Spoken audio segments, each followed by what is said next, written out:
כן. לפני כמה ימים התוודענו אל חבר יקר בקהילה שלנו, ואנחנו רוצים לברר ולעשות כתבת תחקיר. מי יודע מי הוא? וקשה. איתנו כאן שחקן הכדורגל. שחקן הכדורגל מהפועל בית קשת. כן, שמואל ישורון. מאושיות החברה בבית קשת, ואנחנו שואלים אותך, האם אתה מכיר את מנה מנה ויש לך עסק איתו? אני מאמין שהוא שחקן כדורגל. אני די סגור על זה, הוא שחקן כדורגל. אני ראיתי את המהלכים. תן את הכדורגל. סגור על זה, זה שחקן כדורגל. תן דקה, שמואל, תן את הכדורגל. מתן, אולי זה אתה מנה מנה? מישהו פה יודע מי זה מנה מנה? נראה לי שזה מתן. ניחוש?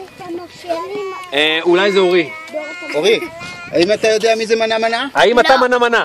אתה מנה מנה? אתה מנה מנה. זה מנה מנה? נתת לי, זה אצלי. טוב, חבר'ה פה לא בעניינים.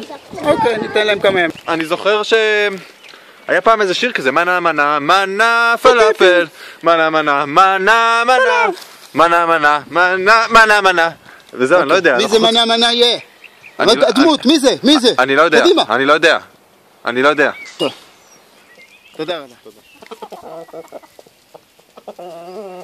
ובין המרואיינים גם מצאנו אנשים לא מקומיים, ונשאל אותם.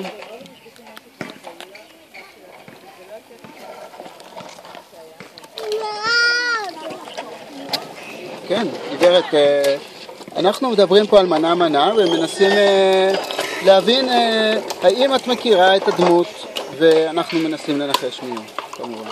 לא. אין לך מושג. את לא ראית את הסרט? לא, לא ראיתי את הסרט. את לא יודעת שזה ויראלי? לא. זה מדבק? זה ויראלי וזה ברשת ואת חייבת לראות.